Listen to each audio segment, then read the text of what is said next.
Domnul primar, v-ați trezit după atâția ani. Adică am fost acasă și am început... Acum, după 3 ani sau 4 ani de când, în primul mandat, când s-a asfaltat acolo Vardizul... Stimate domn primar, vă rog frumos, păstrați un ton civilizat.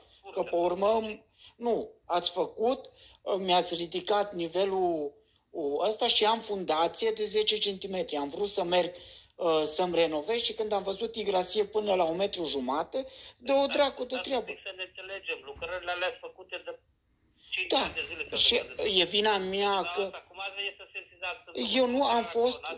Stimate domn primar, dacă întrebați pe... Îmi dați și mie voie să vorbesc? Vă rog. Deci, având în vedere că eu n-am fost acasă decât o săptămână și n-am mutat mobila după peretele care îi și eu nu umblu în camere, că n-am după ce mă duc acasă de multe ori, eventual dacă apuc să dorm acasă, nu mă duc pe stradă sau mai știu eu. Iar dacă nu mă credeți, puteți întreba toți vecinii să vedeți cât am stat ultimii 3 ani acasă sau 4. Dar nu asta e o problemă. Problema e că cineva trebuia să gândească, pentru că dacă, da, am cerut, pentru că nu-mi convine eu să-mi dărâm casa, pentru că cineva nu a fost atent sau au făcut niște chestii aiurea. Vi se pare normal să-mi dărâm casa pentru că mi s-a ridicat pânza freatică? Vă întreb pe dumneavoastră. Dacă dumneavoastră în alte sate faceți niște... Să ne înțelegem, adică s-a ridicat pânza freatică pentru că s-a turnat asfalt? Nu, s-a ridicat, s-a băgat acolo și nisip, s-a băgat balastru, nimeni nu s-a sesizat. Dar normal, dar nu poți să torni asfaltul pe pământ. Da, dar de ce nu s-a scos prima dată trebuia să se scoată pământul care era, să se aducă la un nivel și la mine și la... Domnule, acum dumneavoastră sunteți și inginer constructor. Nu, ok, dacă nu sunt eu, dacă chiar așa vorbiți și mă luați de prost, văd că mă luați de prost. Adică eu sunt prostul dumneavoastră și doar dumneavoastră aveți dreptate. Ok. Dar nu zici nimeni că sunteți... Păi atunci, deci... Păi asta văd. Că dumneavoastră sunteți și inginer constructor. Nu, eu am... Stimate domn... construcții de drumuri, da. Nu, deci nu eu am cerut... Întrebarea mea e că v-ați trezit după 4 ani de zile, adică eu nu cred că 4 ani de zile dumneavoastră n-ați fost acasă sau n-ați știut imediat după anul ce ăsta, eu am văzut că e asfalt, nici nu m-a interesat în primul rând. Păi da, dacă nu vă interesează, atunci vă interesează după 4 ani? Mă interesează că mi se distruge casa. Și acum am văzut. Deci dacă dumneavoastră... Deci aveți, cum să vă spun, toată legea la dispoziție, toate pârghile necesare să faceți plângeri, să vă plângeți unde doriți. Domnul primar, nu e nicio problemă.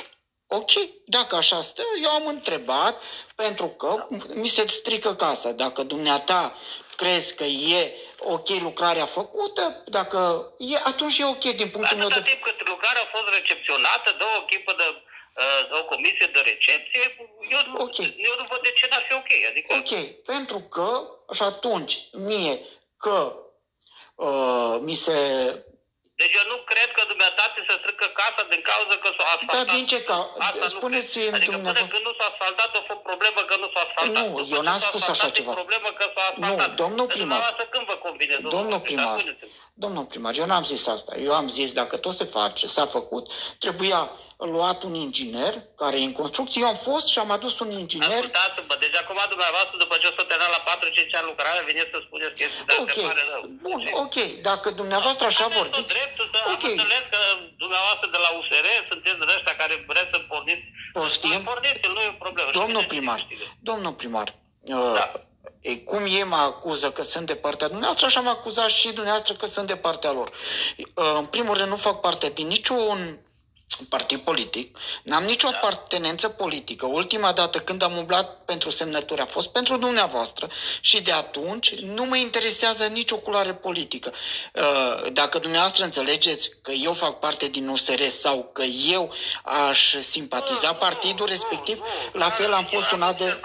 Am observat mai nou pentru că practic cei care de USR însă domnul primar, domnul primar, am evitat să fac... Dar nu eu schimb. Domnul primar, eu am evitat să fac probleme, să fac reclamații pe Comuna Popeș pentru că am avut respect față de dumneavoastră. Dar totul până la... Să vă puteți să faceți, că nu cred că ați fi singurul. Eu m-am judecat cu oameni de aici din comună și n-am avut niciun fundament, nici dreptate, nici nimic. Domnul primar, tot s-au pierdut toate procesele, pentru că acum să mă acuzați pe mine de rea intenție. Nu, dar nu pe dumneavoastră, dar stați așa. Domnul primar, nu de asta vă acuz.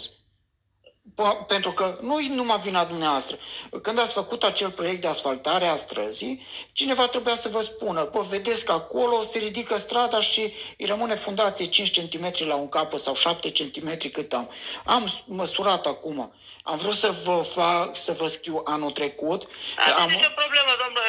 Acolo, dumneavoastră, o să scoatem asfaltul înapoi și lăsăm piatră să fie mai jos. Nu e problema asta. Da, domnule, scoatem asfaltul și lăsăm piatra cum a fost. Da. Nu e nicio problemă. Deci să